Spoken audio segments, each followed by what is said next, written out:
Hello, hello, and welcome to Gods Don't Bleed 2 audio commentary, also known as Gods Don't Die. Now, this project is something that a lot of you guys have been looking forward to, as I know, and I'm sure you guys know too. Um, Gosh, it's been 2 years since I made the first one, and a lot has changed since then. But don't let me tell you that, just see it for yourself. Okay, let's watch it. Let's go. So this quote here is actually from the Bible, and it talks about how uh, Herobrine is hated by the mobs now that he has been proven, quote unquote, to be mortal. You know, a little different state of existence there. So the stained glass actually was kind of inspired by the StarCraft 2 cinematic featuring Zeratul back in the day when it was like one of the first cinematics that came out for StarCraft 2. It looked amazing.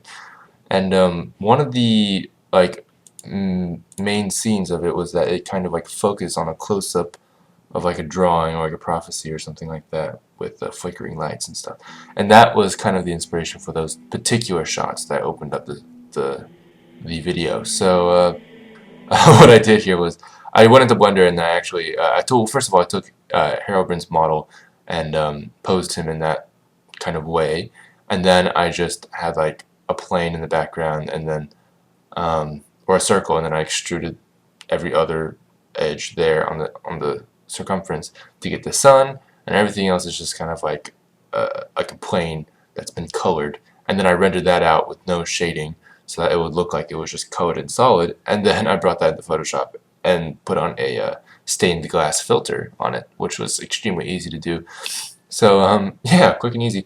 And then the shader itself is actually just glass. So in Cycles there's a shader for glass, and then I added a bump texture based off of the Crazy Bump, which is a great software. Crazy Bump is a software. It's a great software for generating textures. Crazy Bump texture files to get the normal map, and then that made it all bumpy and stuff, you know. And then yeah, now it looks like glass more or less, at least on the edges. So I also had a plane behind it emitting light so that it would be viewable in the otherwise night sky. So yeah, and oh gosh, the physics simulation on that glass was pretty intense. Um, oh man, smoke and fire was so exciting to use. For the first time in Cycles, they actually had volumetric rendering, which was great. It's amazing, and mostly because fire in Cycles now actually casts light on its surroundings.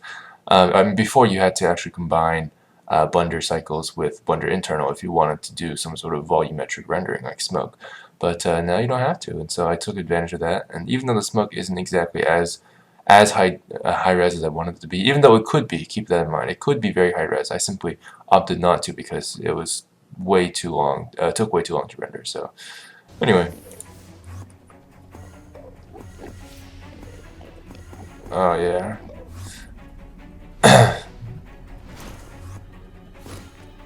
Okay, right here. I have to admit to this. This is inspired directly by this particular shot was inspired directly by Monty Oom's Dead Fantasy 2, I believe. Yeah, where particularly I think her name is Kasumi or something. Oh, whatever, the one that can teleport from the Dead or Alive series, then attacks Riku from Final Fantasy in this a very similar fashion, where because she can teleport and so can the Enderman. So I took advantage of that similar property and then noted how like even though this one is multiple Endermen, the other one is just her, but the idea is the same. It kind of like had this you know, oh, I'm going super fast and stuff like that and all that good stuff. Especially since in my rendition of Enderman they go super fast instead of teleporting, so it really helped helped sell that image. But of course, you know, I had a different follow-up here where he actually goes all DBZ or Dragon Ball Z on him and hits him back down to the ground in slow motion, which is one of my favorite shots right here. And some smoke, and then there's a zombie General King guy, but he gets owned because he's not significant whatsoever in claiming the throne. And Herobrine knows that, and so he makes sure he knows that.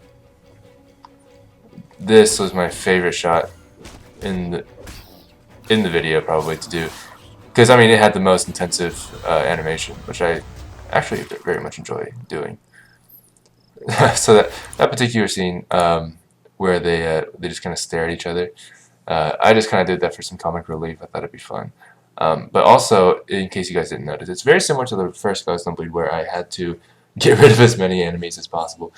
Some of you guys actually noticed this, how effective this particular scene was at doing that, and I really enjoyed the way I approached it, just because the scythe shot that I really wanted to get in the previous shot, where it comes towards the camera, was just something that I really wanted, and then following up from that, the scythe coming back to haunt the zombies was extremely important to me, because that's obviously a continuity thing where people will notice, because they pay attention to the scythe and they expect it to come back, and so it does.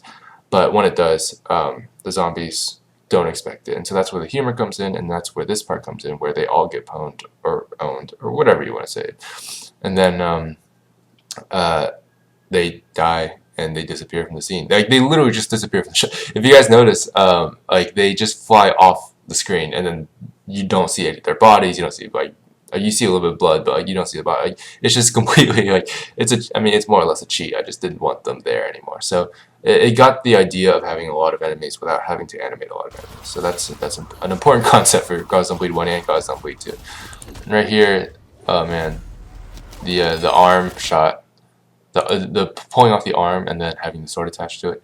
I was originally actually going to make that into kind of like a nunchuck scene, because it's kind of like two detached or two flexible parts, you know, or whatever. But I ended up opting out of that just because it was a little bit too difficult to actually implement the physics, like not the physics, the animation for that, simply because of the proportions and stuff like that.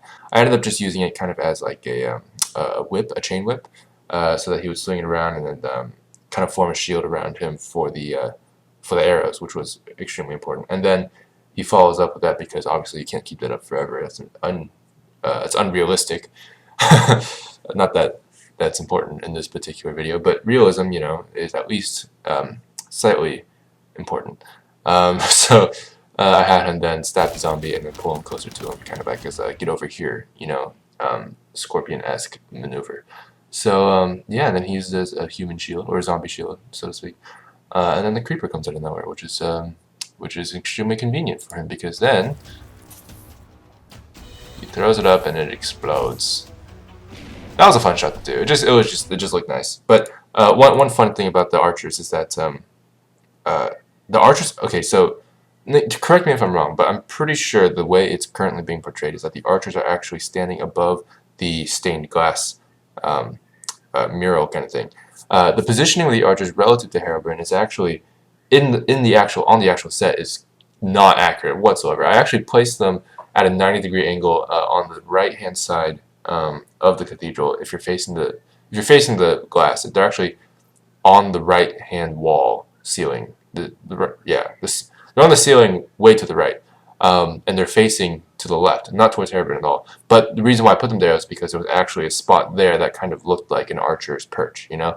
Above the stained glass place is it says actually exactly where Herobrine lands at the end of the video. So like you can tell there's a huge discrepancy there. That's not where the archers were. The archers were filmed on the side of the cathedral, but it was portrayed to look like they were above the stained glass part of the cathedral, simply because in terms of where the arrows are coming from and stuff like that, that's the direction where it made most sense. But in terms of the set design, it was not the place where it made most sense for the skeletons to be. So, fun fact, that's the reason why I didn't have an establishing shot for them. If you notice in Gods Don't Bleed 1, the archers had an establishing shot where you could see exactly where they were in relation to Herobrine. And that was kind of, you know, a conscious choice. I had a shot on the skeleton and I zoomed out real quick, and then you could see exactly where they were shooting, and you could see where Herobrine was in context of them. But here, I avoided that. I was like, I don't want them to know that it's completely wrong. So I just had the arrows implying which direction they came from, and then I just cut directly to a shot where they were. And you kind of like infer that they're relatively far away because they're, you know, much higher up, because that's where the creeper's coming from, right? It's coming from below. So it seems like they're on a ceiling or a perch or something really high up. And then you can't see exactly where Herobrine is in relation to them, which, you know, nobody really cares because it still makes sense, but it's technically a discontinuity or a discrepancy. But anyway, fun fact. I have to confess this. I just reused the animation here. This is so bad. I reused. Actually, I don't know. Should I admit this? No, I should admit this. This. I'm being completely transparent with you guys. I